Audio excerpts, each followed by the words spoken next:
गुप्त नवरात्रि, जैसा इसका नाम है वैसा इसका काम है।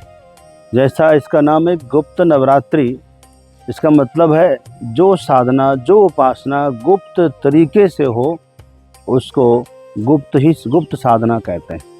वर्ष में 4 नवरात्रि होती है। सभी लोग 2 नवरात्रि के बारे में जानते हैं, क्योंकि 2 नवरात्रि जगत प्रसिद्ध है और सभी के लिए, परिवार सहित उपासना करने के लिए, समाज सहित उपासना करने के लिए होती है।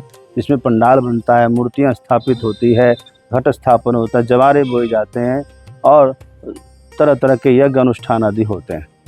परंतु ये जो 2 गुप्त नवरात्रि है, आषाढ़ महीने की और माघ महीने की, ये साधना केवल सन्यासियों के लिए, तांत्रिकों के लिए और अघोर साधकों के लिए होती है। सामान्य गृहस्थों के लिए ये साधना उपासना नहीं होती है, क्योंकि इस जो प्रसिद्ध नवरात्रि है उसमें तो दुर्गा सप्तशती की उपासना की जाती है, 9 दुर्गा की उपासना होती है। परंतु जो 2 गुप्त नवरात्रि, इसमें 10 महाविद्या की आराधना होती है।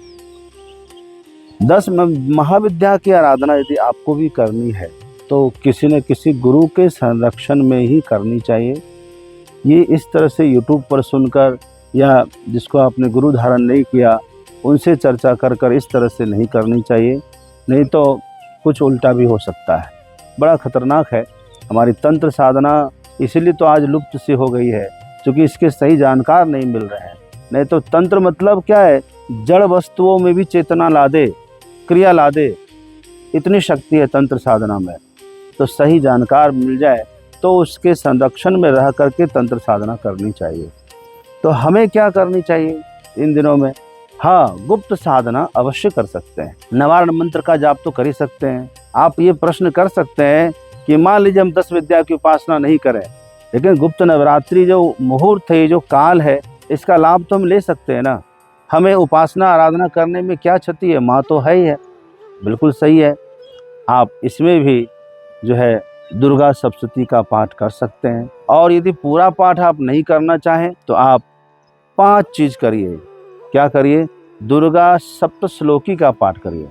7 श्लोकों की दुर्गा सप्तश्लोकी दुर्गा सप्तशती में भी उपलब्ध है। आप सर्च करेंगे तो गूगल पर आपको प्राप्त हो जाएगा, दुर्गा सप्तश्लोकी। दूसरा, अर्गला कीलक कवच सिद्धि कुंजिका। इतना भी आप कर लेते हैं तो आपको पूरे पाठ का फल मिलेगा। अर्गला कीलक कवच सिद्धि कुंजिका और सप्तश्लोकी दुर्गा। इतना भी नहीं कर सकते, केवल सप्तश्लोकी दुर्गा का रोज पाठ करिए। अपने नित्य प्रार्थना जो 9 दिन की करेंगे उसमें इसको शामिल कर लीजिए। आप जो आप नित्य प्रार्थना स्तुति करते होंगे, सुबह सुबह संध्या करते हैं, उसमें इसको शामिल कर लीजिए तो भी आपको लाभ मिलेगा। दुर्गा जी की आराधना उपासना हम कर सकते हैं, ठीक है। उसको लिए कोई उपासना करने के लिए कोई मनाही नहीं है। नवारण मंत्र जिसमें कोई खतरा नहीं है, कोई दिक्कत नहीं है। नवारण मंत्र सब जानते हैं, ओम ऐं ह्रीं क्लीं चामुंडाय विच्चे। इस मंत्र का अनुष्ठान आप कर सकते हैं। 9 अक्षर का मंत्र है, तो इसकी आप 9 माला आप रोज करें, यदि आप कर सकते हैं तो। नहीं कर सकते तो 1 माला करिए। इस 9 दिनों के अंतर, क्योंकि ये नवरात्रि है, रात्रि में उपासना का बड़ा महत्व है। जो साधक अपने गुरु मंत्र को जागृत करना चाहते हैं, जो भी मंत्र आपने लिया है, इस नवरात्रि में रात के 11 बजे से 1 बजे में इसकी साधना करिए। अपने गुरु मंत्र की आराधना करिए। जो ध्यान करते हैं वो ध्यान करिए, ओमकार का ध्यान करिए। जो भी ध्यान आपको गुरु ने बताया है उसका ध्यान रात्रि में करिए। 11 बजे से 1 बजे आपको तैयारी करना चाहिए। दिन में आपको इसके लिए चाहे जो भी हो विश्राम करके अपने आप को फिट रखना है कि हाँ अच्छा, इस नवरात्रि में आप चाहें तो व्रत कर सकते हैं। व्रत कर सकते हैं, व्रत नहीं कर सकते तो कोई बात नहीं, सात्विक भोजन कर लीजिए। फलाहार भी कर सकते हैं, चाहे सात्विक भोजन करके कम से कम 1 समय का भोजन त्याग कर दीजिए आप, और ताकि साधना आप कर सके। 9 दिन तक आप उपासना करिए। लहसुन प्याज घर में नहीं बनना चाहिए। मांस मदिरा का सेवन कभी भी किसी प्रकार से भी घर में नहीं होना चाहिए, तो ही आप आराधना उपासना के लायक हैं। दूसरी बात, नाखून काटना नहीं 9 दिन के दरमियान। केश कर्तन नहीं करना चाहिए। इसके दरमियान कोई मुंडन संस्कार नहीं करना चाहिए। और इसके दरमियान जो है किसी प्रकार से भी झूठ बोलने से बचें। हो सके तो मौन व्रत ले लीजिए 9 दिन का, और व्रत 9 दिन का लेकर के आप क्या करिए, पाठ करिए, पूजा करिए। पाठ करते समय जो बोलेंगे वो व्रत में ही माना जाएगा। जाप करते समय जो बोलेंगे वो अनुष्ठान में ही माना जाएगा। तो आप पाठ करिए, जप करिए, कीर्तन करिए, उसके अलावा कुछ मत बोलिए 9 दिन का। यदि आप संभव है तो, यदि आप नौकरी करते हैं, व्यवसाय करते हैं, तो आपको तो जाना पड़ेगा, कोई दिक्कत नहीं है। समय निकाल करके साधना जरूर करिएगा 9 दिन के दरमियान। अच्छा, अब हम पहले वो बता देते हैं कि इसका मुहूर्त क्या है ना। यदि कोई साधक इसमें कलश स्थापन करना चाहता है तो कैसे कर सकता है। कलश स्थापन करिए, नहीं भी करेंगे तो भी चलेगा, लेकिन यदि आप करते हैं, साधना करते हैं, तो आप कर सकते हैं। इसका मुहूर्त हम बता दे रहे हैं आपको। इस बार आषाढ़ महीने की गुप्त नवरात्रि 15 जुलाई से शुरू हो रही है। 15 जुलाई दिन बुधवार पुष्य नक्षत्र से शुरू होती है। जो पुष्य नक्षत्र शनि देवता का अत्यंत प्रिय नक्षत्र है, तो इसके जो अधिष्ठाता शनि है। और प्रथम दिन जो है माता काली की आराधना होती है। काली शक्ति और संरक्षण की देवी होती है, वो जो है नकारात्मक शक्ति से हमें बचाती है ना। तो इस दिन जो मुहूर्त है आपको बता दें, यह प्रतिपदा तिथि को ही कभी भी जो है कलश स्थापन करना चाहिए। प्रतिपदा तिथि यूँ तो 14 जुलाई से लग रही है, परंतु 14 जुलाई को दोपहर 3 बजे के बाद लग रही है, और 15 जुलाई को प्रातः 11:50 तक प्रतिपदा तिथि है। तो उदया तिथि के अनुसार प्रतिपदा तिथि 15 जुलाई को है। तो 15 जुलाई को प्रातः 5:30 बजे से लेकर 10:30 बजे के बीच में कभी भी आप कलश स्थापन कर सकते हैं, अपनी पूजा पाठ आराधना उपासना कर सकते हैं। प्रथम दिन आप गुड़हेल के पुष्प ले आइए, 9 पुष्प ले आकर के माता को चढ़ाइए, है ना। और यदि सफ़ेद जो है क्या करिए, बर्फ़ी अथवा खीर बनाकर माँ को भोग लगाइए। इस तरह से आप आगे देख लीजिएगा। तो हो गया।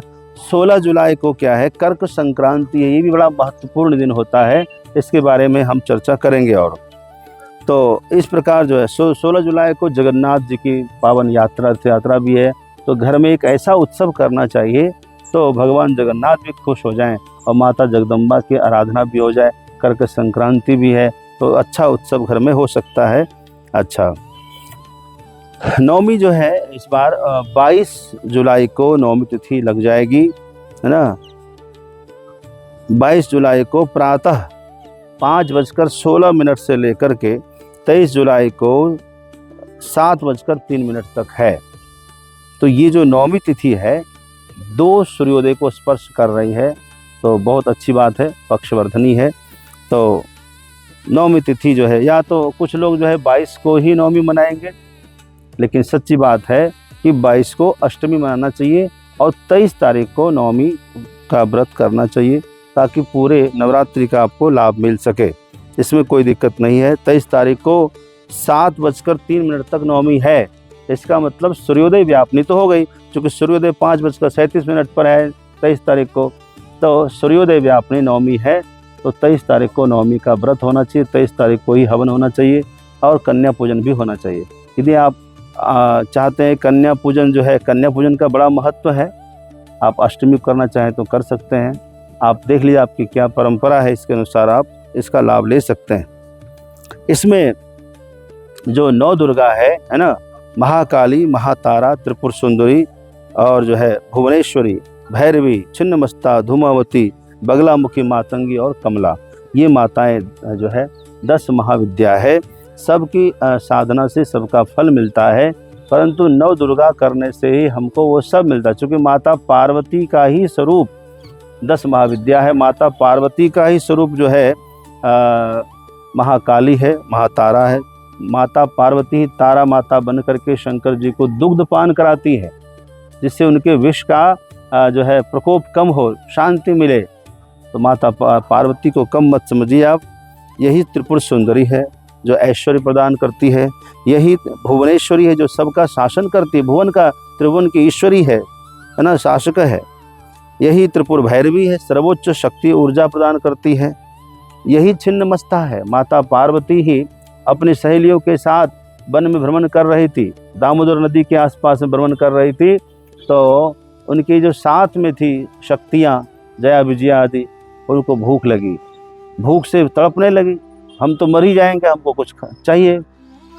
तो भूख और प्यास से तड़पने लगी तो माँ ने अपने ही सिर का छेदन कर दिया, अपने ही हाथ से अपना सिर काट करके जो है उनका शरीर से जो रक्त का धारा निकली है, दोनों को, जया विजया को 2 धारा उनके मुख में लगा दिया। दोनों ने रक्तपान किया है और एक धारा स्वयं पीने लगी। इस प्रकार जो है माता छिन्नमस्ता, आप झारखंड में हजारीबाग में है, प्रसिद्ध है, सब दर्शन करती हैं। तो ये बच्चों को, अपने संग में रहने वालों को भूखा प्यासा नहीं देख सकती। कितनी करुणा होगी माँ के मन में, जरा आप कल्पना करना।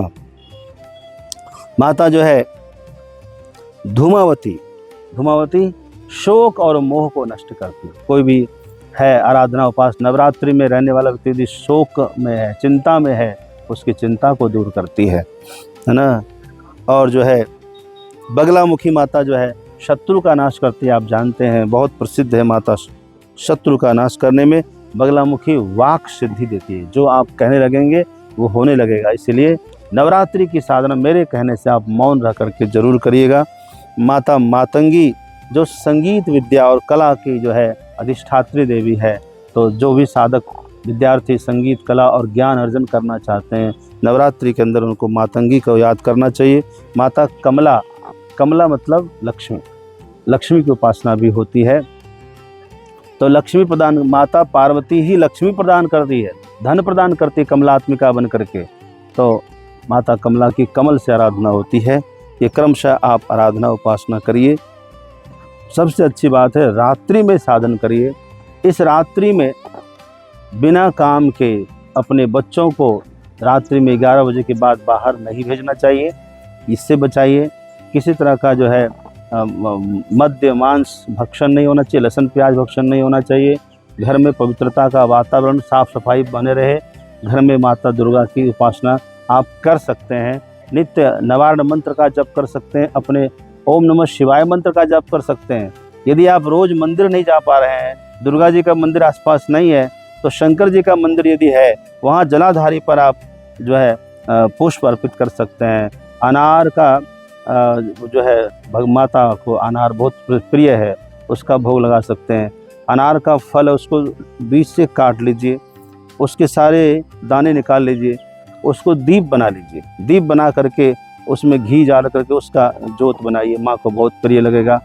दूसरा, उसमें आप जो है लौंग डाल सकते हैं, तो आपके घर के जो है नकारात्मक ऊर्जा को समाप्त कर देगी। आप जहाँ दीप रखें, वो दीप कभी भी भूमि पर नहीं रखना चाहिए, कहा जाता है, जिससे माता बहुत रुष्ट होती है। तो दीप कभी भी आसन पर ही रखना चाहिए। आसन क्या हो सकता है? चावल से स्वस्तिक बनाइए और स्वस्तिक के चारों कोने पर 4 लवंग और बीच में भी 1 लवंग रख दीजिए, उसके ऊपर दीप जलाइए। और बाद में इन लवंग को उठा करके घर के छत पर जाइए, चारों दिशाओं में 4 लवंग फेंकिए, एक ऊपर की तरफ इस तरह से आप फेंक दीजिए। घर की नकारात्मक शक्ति चली जाएगी, है ना। लिखा है माघे च चैत्रे च आषाढ़े अश्वयुजे विशेषतः नवरात्र व्रतम कुर्या देवीम संपूज्य भक्तितः। भक्ति पूर्वक नवरात्रि का व्रत करना चाहिए। मैंने बताया कि 2 जो होता है वो सामान्य भक्तों के लिए होता है, 2 नवरात्रि इसको गुप्त कहते हैं, इसको आप भी गुप्त ही रखिए।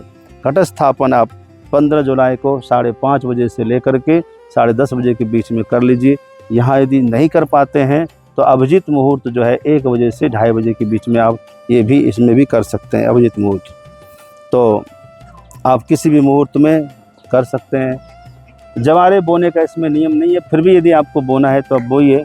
इसमें किसी प्रकार का वाद्य यंत्र आसपास के लोगों को नहीं पता चलना चाहिए। घर के लोग तो जान ही जाएंगे, कोई बात नहीं। कहीं पर चर्चा मत करिए हम क्या साधना करते हैं, यही गुप्त है। गुप्त साधना करेंगे तो आपको संपूर्ण फल की प्राप्ति होगी। नवरात्रि की बहुत बहुत शुभकामनाएं आपको।